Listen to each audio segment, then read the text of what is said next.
Please stand for the Pledge of Allegiance. I pledge allegiance to the flag of the United States of America and to the republic for which it stands, one nation, under God, indivisible, with liberty and justice for all. Thank you.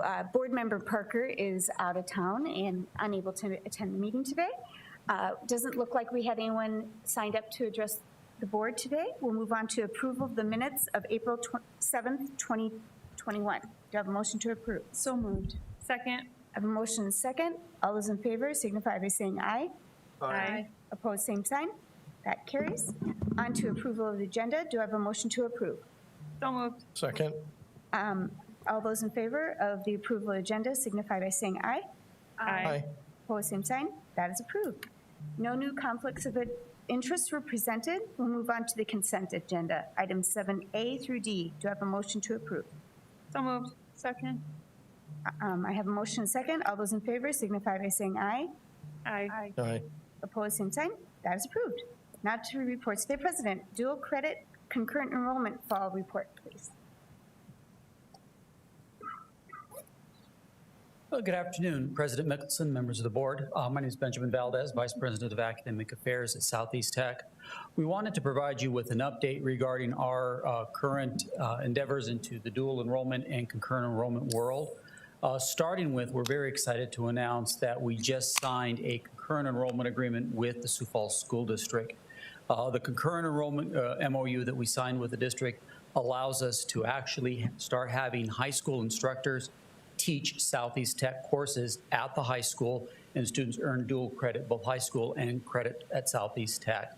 Our goal is that we're able to start embedding more and more general education and then programmatic courses, especially on the CTE side with CTE Academy, that students can start to complete credits early and complete at a lower cost.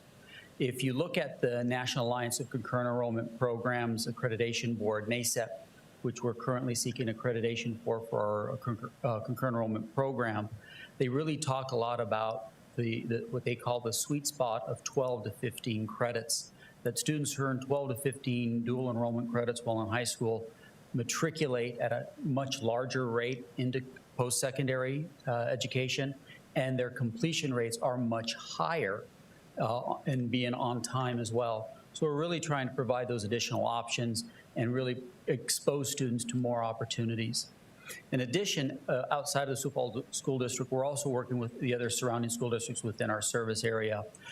Brandon Valley High School Districts, as an example, we started the EMT course last fall. We're expanding this fall to continue that, as well as adding the CNA in the Harrisburg School District.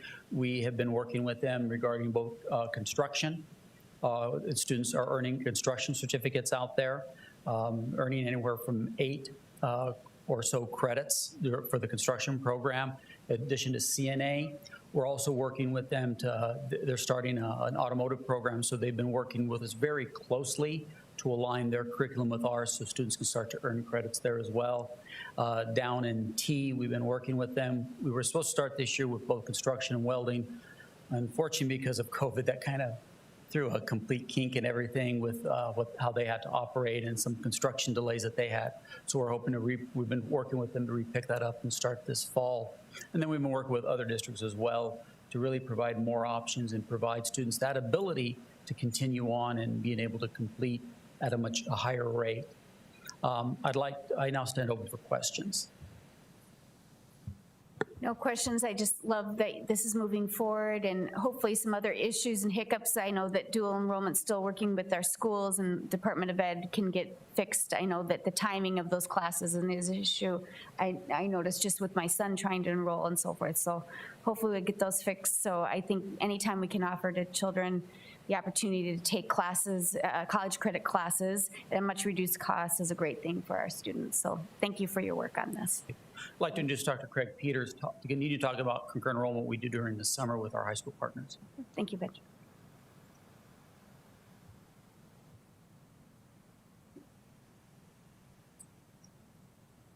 Thank you, President Mickelson, members of the board. My name is Dr. Peters. I'm the Dean of Curriculum Instruction at Southeast Tech, and I'm going to continue Dr. Valdez's discussion by talking about two of the things where we've applied this and with summer academies. So you did get two handouts, and if you will look at them, basically we'll start with the Construction Career Academy. When you hear a summer career academy, what we're really talking about is collaboration between industry and education to provide a pathway for high school students so they can earn through dual credit courses. The first one we have is our Summer Construction Academy. And this academy pathway allows you to go into certificates. It allows you to go into our new teleconstruction degree. It allows you to go into apprenticeships. It also allows you to complete our degree in construction management. Then we also have the additional 2+2 arrangements with four-year schools. So this program was created through one of our sector breakfasts. And what we did was after that, we had a number of follow-up meetings with home builders, Association of General Contractors. This one had the South Dakota Department of Labor, South Dakota Department of Ed. A lot went into this. And what we found out was we did a lot of listening. And every industry is really looking, how do you get students into their field? Like right now, I heard there was 150 houses for sale in Sioux Falls. That's it. I think I heard from home builders last year we could build 6,000 homes, not even touch it. So construction's obviously a very important area. So by listening to them, we found out that if we created a summer academy where you have an educational experience, it allows them to hire people because the insurance will let them go to the academic program where they would not, if you were just trying to hire someone like we did when I was young. So what we did was we basically had a 10-week program, and they started at Southeast Tech. So you worked a full day, whether you're at school or whether you're on the job. So the first week you were really at Southeast a lot, and then as the session progressed, you're at Southeast one day, you're working on the job for 4 days. The big part with this was the partnerships where the contractors paid for dual credit, they paid for their books, and they paid them while they were actually attending school as well. The base pay was $12.50 when we started. They keep wanting to increase it because of the need. When you look at $48.33, you're like, that's really cheap. But to the students we had, that was tremendous. So, this session has, I think, 5 credits in it. That's $200. For some of the students we're targeting, that money was not accessible. So we really kind of worked through that. We had great success with it. It started as a pre-apprenticeship. We moved it to dual credit. It works with our systems. It works with the high schools, and it allows everything to go through. You can kind of see on this one, we're really talking about safety, basic construction. After completing this, you can go out and get a job. And for some people, that's what they need, so then they can continue working. We did just have our event on Monday. We had 7 contractors at Southeast Tech. 14 students were there. We do have a couple age concerns because this is a dual credit program, so we're hoping to partner 11 folks for this summer, okay? I'll scroll back up, and this is our new one, and it's a horticulture career. So a year or so ago, we had our green industry partners come and say, what can we do? And we're like, well, we have a model for you. Then COVID, so that pretty much blew everything out of the water. We started the process again this year. We've had a new faculty change that's been very strong for the program. So right now what we're doing is we are trying to set up those relationships between industry partners and also the students. We just met with some industry folks yesterday. There's strong buy-in. It's kind of a tight timeline for trying to get this one done. But the goal here is really to give 4 credits, sports science, so whether you come to Southeast Tech, whether you go to SDSU, these are courses that are going to get people interested in the career as well as provide them pathways. So our goal then is to continue these and hopefully do some longitudinal data analysis to see, are these people actually going into these career fields? Because we believe they are. So any questions from the board? Oh, I think that's a amazing opportunity. You think about kids who, other kids who might be interested in finance or business, and they're all looking for internships. And this is really the equivalent, but even better than an internship, because in many of those cases, it may be an unpaid internship where you don't walk away with nothing, but you walk away with the experience. But that's a hard thing for people to afford, is to give up a summer without pay. And so this really is like the best of both worlds, to get some college credits, to get paid, and to have a job. that's giving you that real world experience. So these are awesome. And I hope that we can continue to kind of watch these things grow, whether it's through nursing or through, you know, different things to really grab those people and give them the opportunity to try it out and get some really good experience while also doing what they need to do, which is likely work. Yeah, we were And for a talking- good pay, I mean, that's a good salary too for the summer, or a good hourly wage. You know, you go to other places and you might make $10 or $11 and you're just kind of going through the motions because you have a job, where this is the meaning behind it and the connectivity of people you meet, and the potential, like you said, of continuing that education on past high school is much greater. So very exciting new stuff. Thank you. Anything else? The leadership from your institution just continues to inspire this idea of where there's a will, there's a way. You truly implement that for students and make it possible, and I feel good about that. Thank you. Thank you. Just want to ditto everything they said, and I just think if we can grow this even further, it'd be amazing to do that within other programs, because I just think the opportunity to get them in that door of a couple college credits at no cost to them, using our industry partners to do that will just further enhance, you know, our students who might have some barriers into getting into college and so forth. So thank you very much. Do I have a motion to acknowledge both the dual credit concurrent enrollment report and the construction and horticultural summer academies report? Second. A motion second. All those in favor of acknowledging those reports signify by saying aye. Aye. Opposed, same sign. Those both carry. Thank you.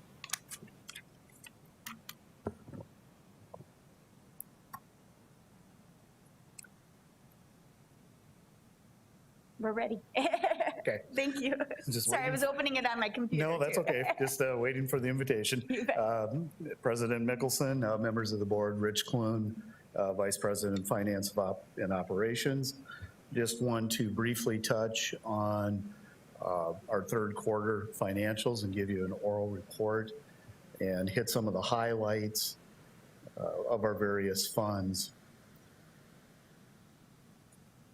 So as you look at the post-secondary fund, what I'm really trying to focus on today is the tuition and fees.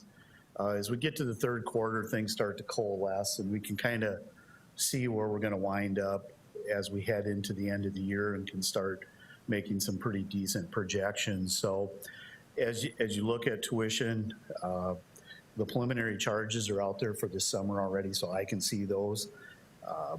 They're not going to be final. Obviously, there'll be some drops and adds, but at this point, we are going to be down a little bit from that budget estimation when we develop, but that's been pretty consistent in our conversations throughout this fiscal year.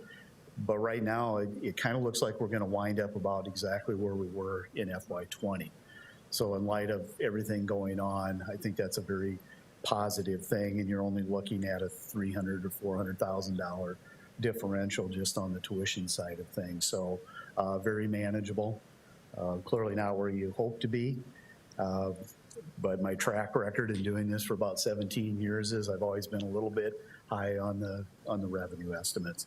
When we look at the fees, we're going to be a little bit closer there. We'll be above where we were last year, probably coming in right at about 5.9 million. Part of the differential from last year relates to the fact that we waived some of the summer fees for the online, if you remember, so that had about $100,000 impact in that particular line item and category. So tuition down about 4.5%, fees probably down about 2.3%. As I go to present the budget here in a couple weeks, we'll have some of those further projections as to where we think we'll wind up for year end. On the corporate ed side, we are not going to make that 196 at this point. We're a little bit ahead of where we were last year, but not on that pace. So we will fall a little bit short there, but again, it's a fairly small line item, so not a huge impact. State aid, we're spot on that, might be just a little bit ahead. The allocation formula came in just a little bit higher. M&R, while it looks, or the other state, excuse me, this is a reimbursement based on some equipment purchases that the state funded.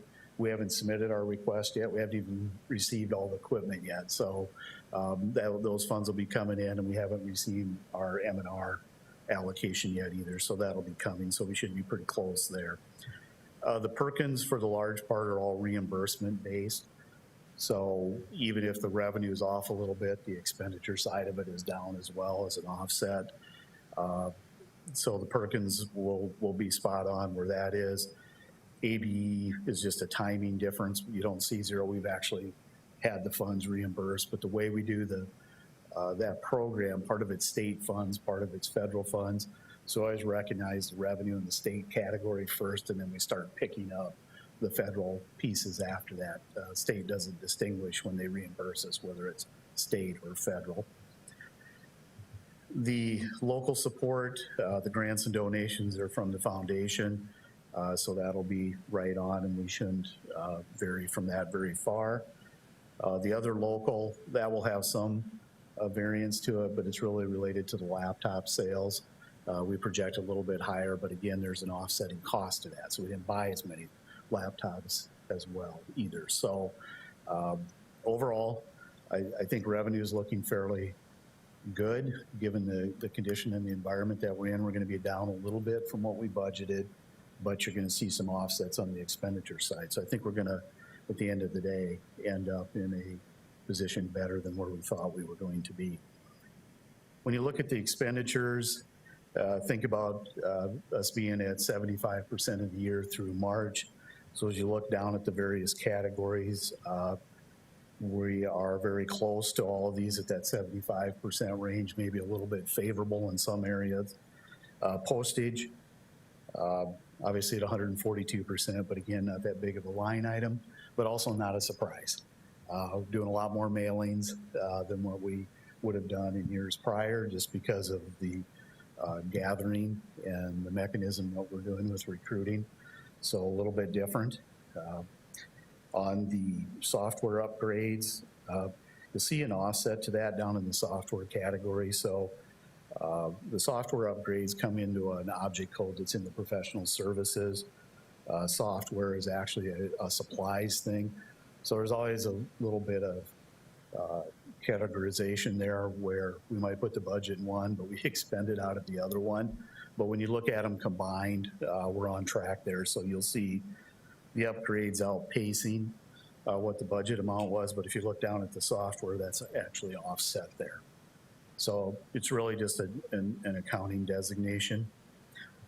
Food is a category. Obviously, we're not meeting face-to-face as much, so we're not doing as much food, and I think you'll see that when we get into the food service fund, because we do buy a lot of the stuff from the food service that we have out there. On the equipment side of it, or the capital pieces of it, the big thing there, and I've talked about this before, is in the land improvements. That's related to that Terry Avenue extension. So we haven't billed for our portion of it yet. That'll come through operational services at whatever point Jeff allocates that over to that. Hopefully it's this fiscal year yet, but it kind of depends on when that project's done. You might see me carrying those funds over when we get to the final adoption of it.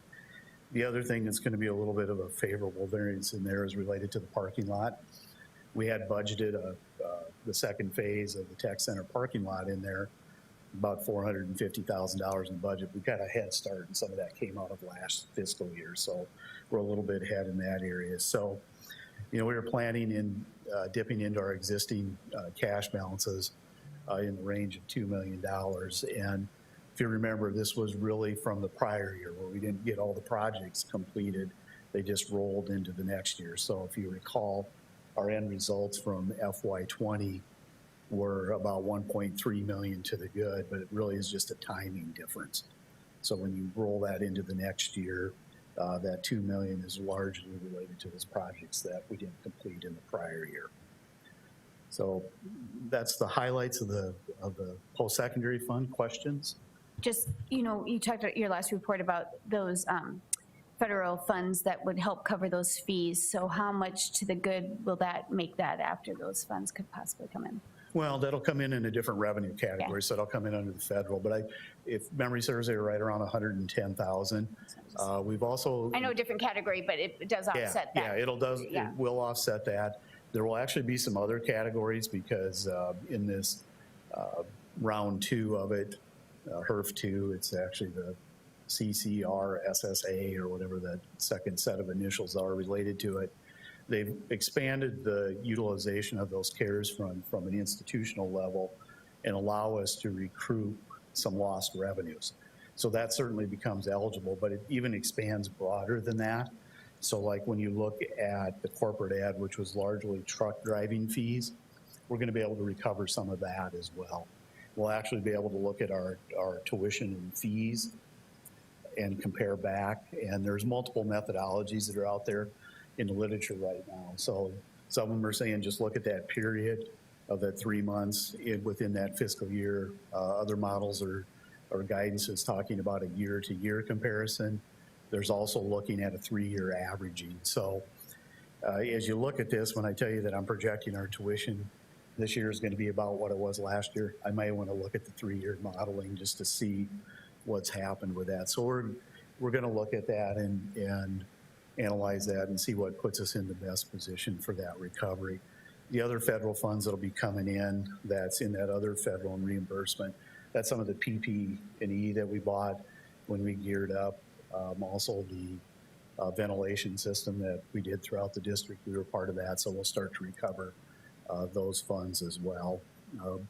So that'll be one of the assignments here as we go to develop the 22 budget as well. If we look at the waiting till the completion year, it might actually wind up showing as FY22 revenue, since that's when it's actually measurable at that point, and we would record it then. Now, the other thing that we would probably look to do is that we've got some one-time types of expenditures. Since this is an ongoing funding, it makes very good sense to utilize that one-time money to play some catch-up on some things we've kicked down the road. And just as an example, furniture was an item that we used to have an individual line item each year, and as things started to tighten up, it became a very easy line to say, we're going to get by one more year, which turned into one more year and one more year and one more year.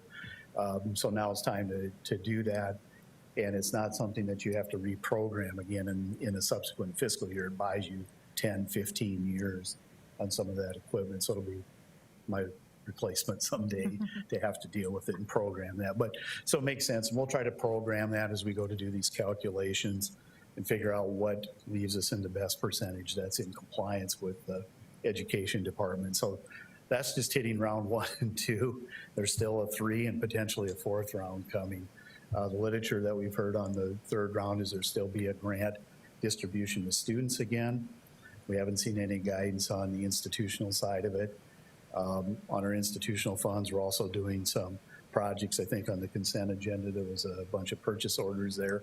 That's all focused going towards distance learning and expanding our capacity to provide distance learning, to provide hybrid learning in some of these different environments. So rather than looking at a camera off of a laptop, the production quality is going to be much better, and the engagement from those folks on the other side of it will be a lot better as well. So we'll be able to use not lost revenue funds, but actually direct institutional allocation for that, because it fits that distance learning requirement. So a lot of things in the air yet that are still swirling, but those things will start to come together as we go to present the budget. On the bookstore fund, nothing there, no surprises. We're a little bit ahead on the revenue side of it. It really is an element of enrollments and choices that students make in terms of, are they buying new textbooks? Are they buying rental? Or are they going outside of our market or outside of our provision to provide those course materials? So you see that same offset down on the expenditure side of it as well. You see revenue pacing out at about 84%. You see expenditures being a little bit higher as well. That reflects the acquisition of those items for resale. The next fund is the food service fund. This will be an area where we can probably recover some revenue as well, because we shut the food service down in March. The second thing is with the hybrid learning environment that we're in this year, we haven't had as great a utilization of it because we haven't had the full complement of students on campus every day. So I think this is certainly an area where we could look to recover some revenue.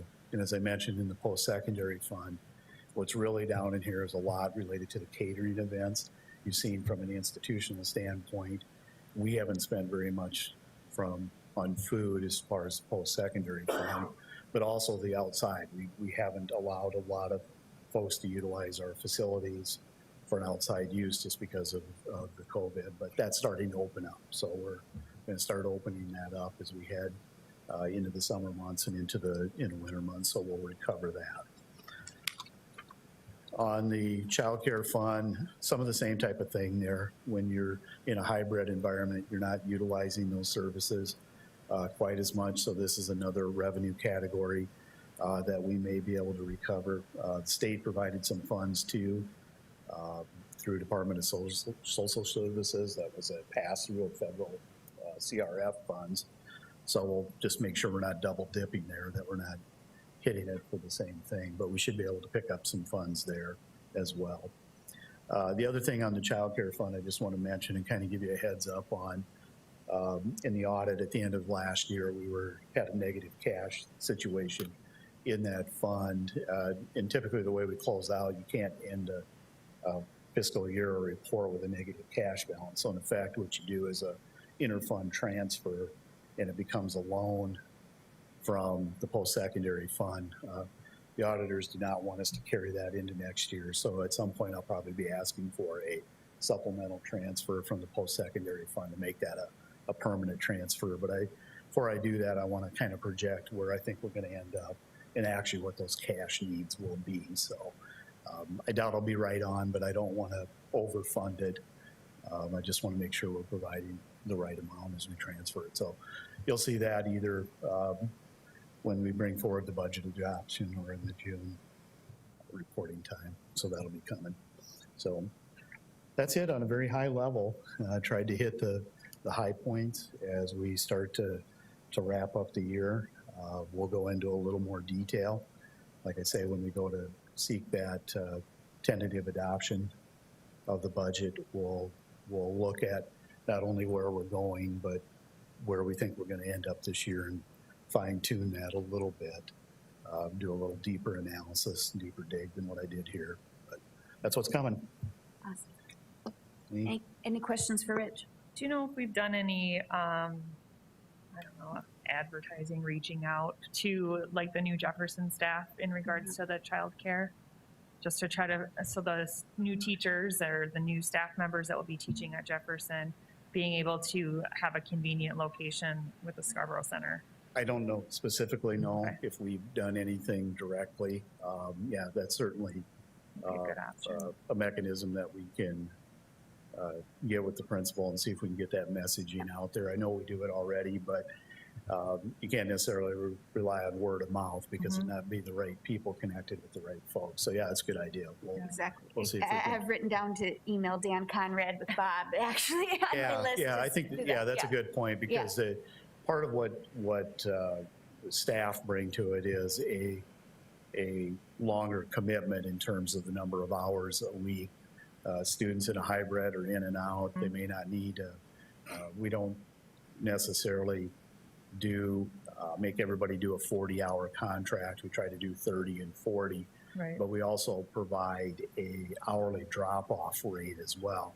And I suspect that hourly drop-off rate has been utilized to a higher degree in this last year, and those 30 and 40-hour contracts to a lesser extent. But yeah, when you get to full-time staff in there, that becomes a much better deal. I think we also probably need to look at our pricing a little bit. We're consistent. We try to stay with child care assistance.